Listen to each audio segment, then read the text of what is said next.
Welcome to the Real View podcast, where Ohio Realtors connect you to innovators and influencers, keeping you with the real view of real estate. Whether you're a broker, agent, first-time homebuyer, industry leader, or just happen to stumble upon our podcast today, you can expect to hear tips, tools, tricks, interesting information, and so much more from the experts in Ohio's real estate game.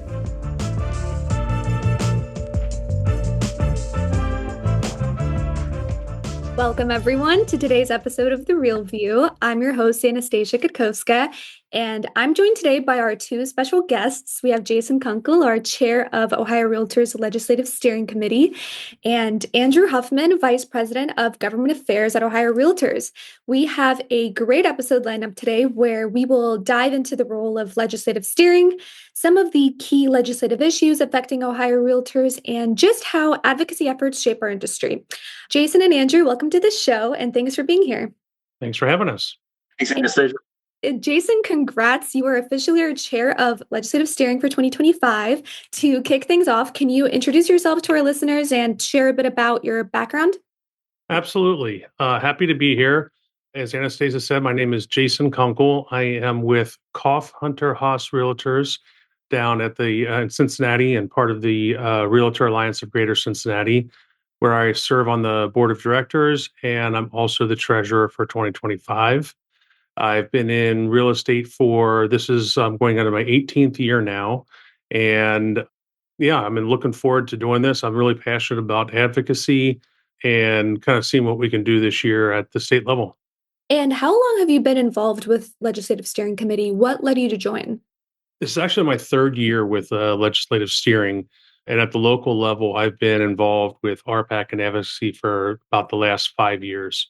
And really what got me first interested in joining is, from other committees that I've been on, I started listening to some of our members when the topic of RPAC came up. We had a lot of folks that were not interested in being involved or investing in that. And I found out that there was a number of our members that felt that voices from the marginalized communities were not represented, or maybe they weren't being heard. And so I chose to volunteer, start with RPAC and in advocacy, just to learn how the committees operate, to see what was going on, and if there's any ability for me to maybe become a voice for the folks that felt that their voices weren't being heard. And from there, I just kind of really enjoyed the whole aspect of that, getting involved with the local issues, meeting with our elected officials, and having a seat at the table to maybe kind of direct some policy. And I decided to stay in. So from there, once an opportunity came up at local government forum and the legislative committee, I jumped on it. That's awesome. It's great to hear our members getting involved that way. And for our listeners who maybe aren't super familiar with legislative steering, I want to take a deeper dive into what actually the committee does. Could you give us an overview of its purpose and role within the association? Absolutely.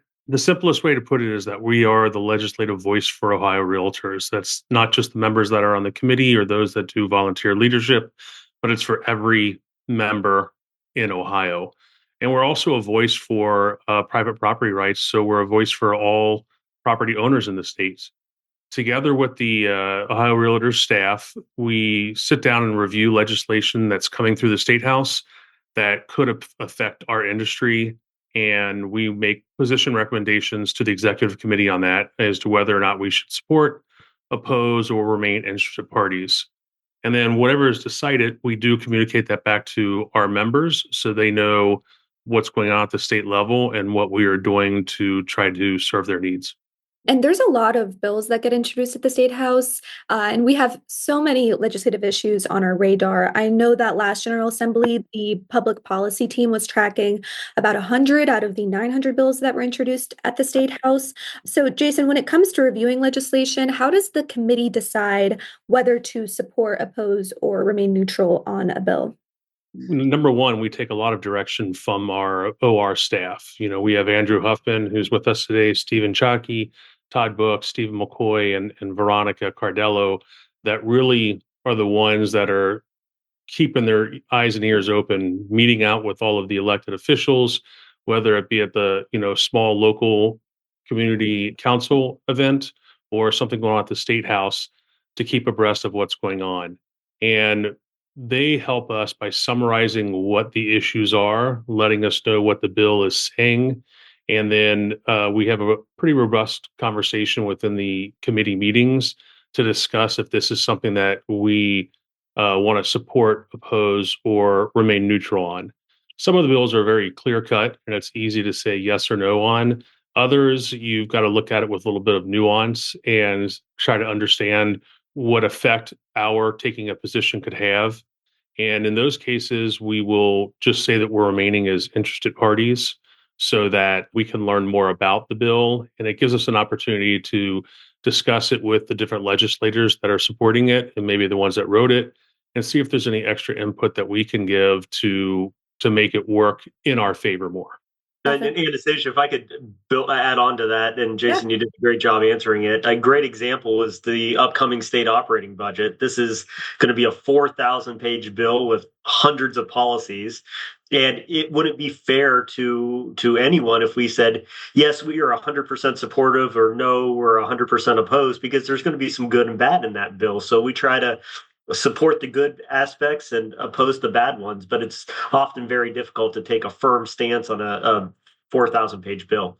Absolutely. And I'm sorry, Anastasia, I just want to add one more thing to Andrew's comment. There is just the size of this bill. It's a reminder that every single one of us as realtors, we are independent contractors. We are essentially small business owners.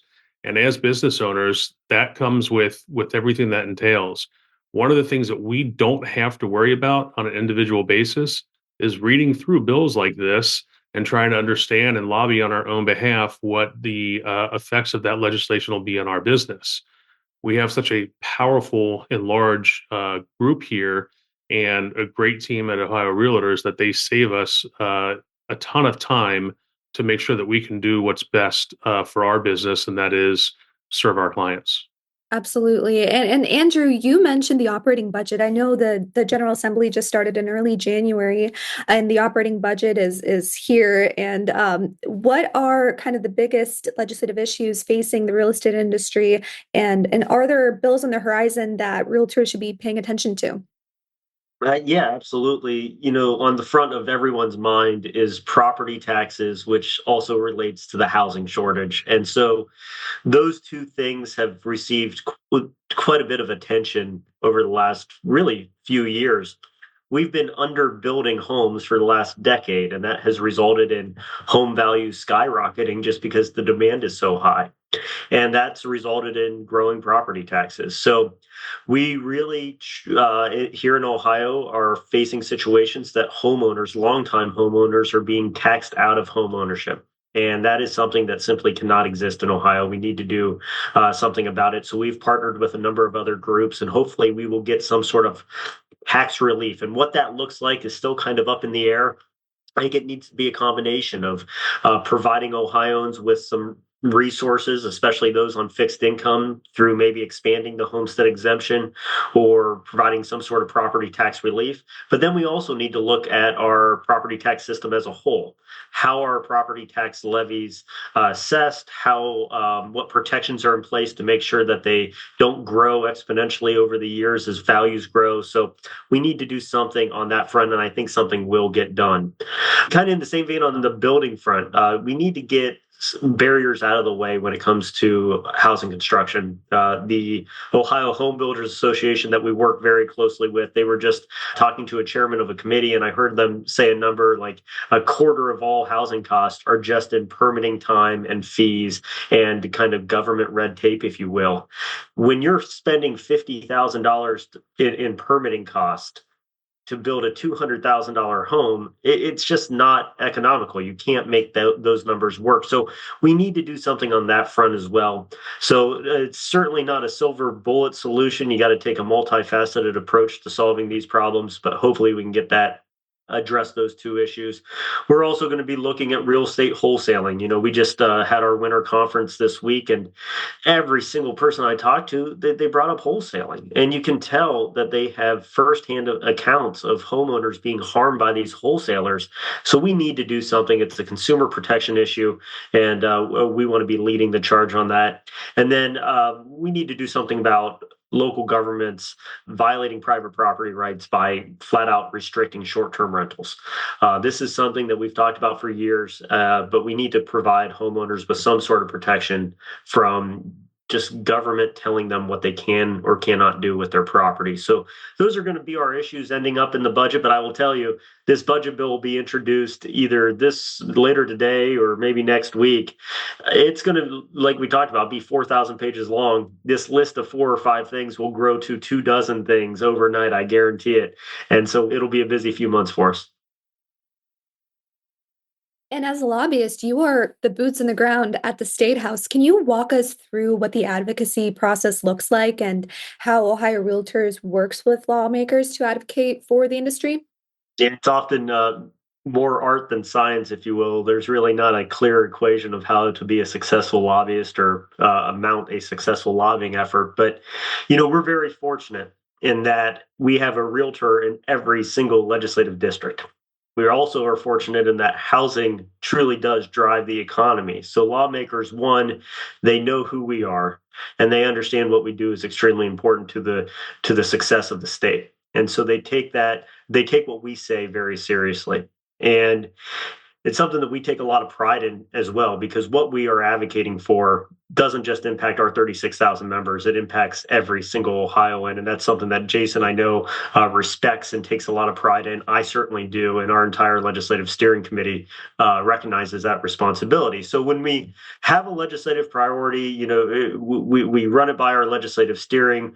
I, as the lobbyist, kind of get my marching orders. Yes, we want to regulate real estate wholesaling. I then partner with our attorneys and we start drafting legislation and we give it to a legislator. And how we identify legislators, it can vary, but there is a strategy behind that. You want a good sponsor of your legislation, and it needs to be a legislator who, one, understands the issue, two, is passionate about the issue, and three, is in a position to actually get it done. And I say that because you would want to get somebody who may be on a leadership position in one of the chambers, or is a chair or vice chair of a committee, or maybe someone who has been around a while, who understands who's going to oppose, who's going to support, and can help build the coalition. Once that bill is drafted, we work with the offices, the sponsors of the bill, to build support. We'll reach out to other legislators and say, hey, Representative so-and-so is introducing this bill. Here's what it does, and here's why it's important to the real estate industry. And they call that the co-sponsor request. And we try to get as many co-sponsors as we can. And that's before the bill's even introduced. Once it's introduced, we then work with the leadership teams in the House and Senate, wherever the bill's being introduced, and we try to get that bill assigned to a good committee. If we know there's a committee chairperson that opposes this idea, we don't want it to go to their committee. We want it to go to a favorable committee. So we lobby the leadership teams to get the bills assigned to a favorable committee.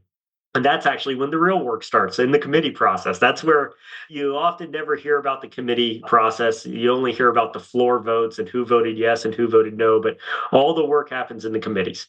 And that's where we come in and we testify. That's where we work with stakeholders to say, hey, I don't like this provision of the bill. Let's amend it. So that's where all the amendments happen. In the committee process, I've seen bills pass out after one hearing in a single day. I've also seen bills have 14 hearings and it lasts for 2 years. And I don't have the statistics in front of me, but I would say most bills that are introduced, so let's say there's 1,000 bills introduced, I would say a majority of those bills end up never leaving committee. They never make it to the floor. So getting a bill out of the committee process is a big deal. And then you get a floor vote in either the House or Senate, and then you start the process all over again in the other chamber, and then it gets sent to the governor. And that's something that I don't often highlight, is our work with the executive branch and the governor. I just had a call with the governor's office this morning, and we do a lot of lobbying with them as well, because they are not as involved in the committee process as legislators are. So they don't know who all is for it, who all is against it. They don't know all the backstories the side conversations that have happened. And so we need to bring them up to speed to make sure they're comfortable with the bill, because the governor can veto really anything. And we just put in all that work. The last thing I want is the governor to veto a bill because he didn't understand it or his staff didn't know how to explain it. So we do a lot of work with the governor's office as well to make sure they're on board. As you can see, it's a very simple process composed of about 1,700 steps just to get from point A to point B. What Andrew just so eloquently described is a very complex process that takes a lot of time, and it's another example of why we're so lucky to have him and the OR staff there to do this work for us and help guide us on to what legislation is most important. And Anastasia, you'd asked the question about how the steps the committee makes to make these decisions. And I think that this highlights that we go beyond just looking at the headline of the bill and what we're told. There's a lot of digging deep here to make sure that we are protected and that we're looking at it from all angles. The committee is comprised of a lot of different members of different backgrounds, from the appraisal to commercial to residential, investing, et cetera, because we want to have more than one voice on there. Folks that might not have experience on how a bill could affect them, another committee member will and is able to highlight why a bill may be good or bad based on their experience. It's just a long process that Andrew and crew actually make seem pretty easy. It makes our job in the committee that much easier to kind of sort through things. Yeah, if you somebody who serves on our legislative steering committee, you need to thank them because our meetings often go an hour and a half, 2 hours, and like Jason said, we're diving into the weeds. And that's I'm kind of a policy guy. I like doing that, and our committee they get put to work. That's for sure. Yeah, there's so much that goes into it from start to finish. And Andrew, you've been in this industry for 15 years now, right? From working at the Statehouse to working in a lobbying firm and now to representing OR. So from your experience, how do you build those relationships with legislators, and why is that so important for advocacy? Yeah, I started my career in politics in 2009, and that was right on the heels of the state passing what's called term limits, and that restricts lawmakers to serving in one chamber to only 8 years. And 8 years sounds like a long time, but it flies at the state house. And so that has changed how you go about building relationships. One thing that we do at Ohio Realtors is try to meet candidates before they're ever elected. And Anastasia, you helped out with that this summer. You know, we kind of we went on a roadshow all throughout Ohio, and we held meetings with candidates throughout the state on both sides of the political aisle. And I always found it beneficial to meet with candidates before they're ever elected because they view us investing the time and energy to go and seeing them in the districts before they can ever do anything for us, before they can ever vote on a bill. And I think they respect that, and it's a great way to meet them before, the army of lobbyists at Columbus, meet with them 24/7. So I've always enjoyed doing that. Once they are elected, we do new member meetings. There's almost 30 new members this session, and we go in and Anastasia, we're two-thirds done with the list. Mhm. We're Yeah. checking some folks off, and that's a great way. And that's where we really dive into the issues. We say, hey, these are the 4 priorities for us. This bill is going to be introduced. I would urge you to support it. And you can really start diving into some issues. And then it's just, you focus on the committees. We do a lot of work in tax policy. So the Ways and Means Committee, we just develop relationships with them. Just through kind of being in the trenches and working on issues. And I always love it. It's when you build a relationship with someone who you may not have expected, and it really only takes one piece of legislation. And it really is amazing when you put in work with a legislator and that legislator wants to put in the work, how much of a respect you build over the course of a General Assembly. And it's great. And then often I say term limits, you can switch chambers too. And so there is a way to build long-term relationships. There's lawmakers that I met really my first day on the job, and they're still around, and it's still great to work with them. So it takes some time, it takes some effort, but it's also very rewarding as well to build these relationships. And I want to take this moment to plug our state political coordinator program, which is huge for our advocacy efforts. It's where we pair an Ohio realtor with a legislator, and they are their point person, especially when super important issues come up. They are the ones to reach out, and they are responsible for building their own separate relationship with the legislator, and that has proven to be really successful for us. But before we wrap up, Jason, I have one final question for you. What advice would you give to realtors who are looking to become more engaged with Ohio Realtors and our advocacy efforts? I would say to start by looking at the local level. That's always the easiest place to go. Local, I think, is where things can hit you just as hard as at a state level. Talk with your board of directors, see what committees are available for you to get involved in. If you want to get involved at the state level, you can definitely do that there as well. And then besides that, though, just to keep up to date on what's going on, is to go to our website, look at the what's going on there, listen to podcasts like this, the Capital Connections newsletter that goes out on a regular basis, the Buzz email that goes out, and give us a call, call if you've got questions and you want to learn how to get involved, or if you've got questions about what's going on in your area, give a call or send an email and we can respond to you and take a serious look at whatever concerns you have. Thank you, Jason. And yes, to our listeners, please reach out if you'd like to get more involved. Absolutely. Well, this has been a great discussion. Jason and Andrew, thank you both for sharing your insights and for the work that you do to support Ohio realtors and homeowners across the state. It was really great to have you both on our show today. Thanks for having us. Thank you. And to our listeners, thank you for tuning in. Like Jason mentioned, if you want to stay updated on legislative issues, advocacy efforts, and ways to get involved, be sure to check out Ohio Realtors website, follow us on social media, and of course, reach out to us. We will see you in the next episode of The Real View. Thank you for listening to The Real View. That wraps up today's episode. You can keep up with the latest on the podcast at ohiorealtors.org/The Real View and on Apple or Google Podcasts, Spotify, or wherever you listen. Have questions, comments, or suggestions? We want to hear from you. Email us at podcast@ohiorealtors.org. We'll see you next time.